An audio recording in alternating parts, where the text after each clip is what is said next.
ಯುವಕನೋರ್ವನನ್ನ ದುಷ್ಕರ್ಮಿಗಳು ಕಲ್ಲು ಎತ್ತಿ ಹಾಕಿ ಬರ್ಬರವಾಗಿ ಕೊಲೆ ಮಾಡಿ ನಂತರ ಶವದ ಮುಂದೆ ನಿಂತು ಕೊಲೆ ಮಾಡಿರುವುದಾಗಿ ಸೆಲ್ಫಿ ವಿಡಿಯೋ ಮಾಡಿ ಸಾಮಾಜಿಕ ಜಾಲತಾಣಗಳಲ್ಲಿ ಹರಿಬಿಟ್ಟು ದುರ್ವರ್ತನೆ ಮೆರೆದ ಘಟನೆ ಹಾಸನ ನಗರದ ಬಿಟ್ಟಗೋಡನಹಳ್ಳಿ ಬೈಪಾಸ್ ರಸ್ತೆಯ ಪಕ್ಕದಲ್ಲಿ ನಡೆದಿದೆ.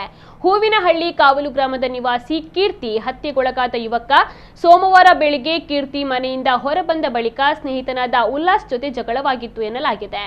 ನಂತರ ನಿರ್ಜನ ಪ್ರದೇಶಕ್ಕೆ ಹೋಗಿದ್ದ 4-5 ಯುವಕರು ಗಾಂಜಾವನ್ನ ಸೇವಿಸಿದ್ದರು. ಬಳಿಕ ಕೀರ್ತಿ ಮೇಲೆ ಕಲ್ಲು ಎತ್ತಿ ಹಾಕಿ ಕೊಲೆ ಮಾಡಿದ್ದಾರೆ ಎಂಬ ಮಾಹಿತಿ ಲಭ್ಯವಾಗಿದೆ.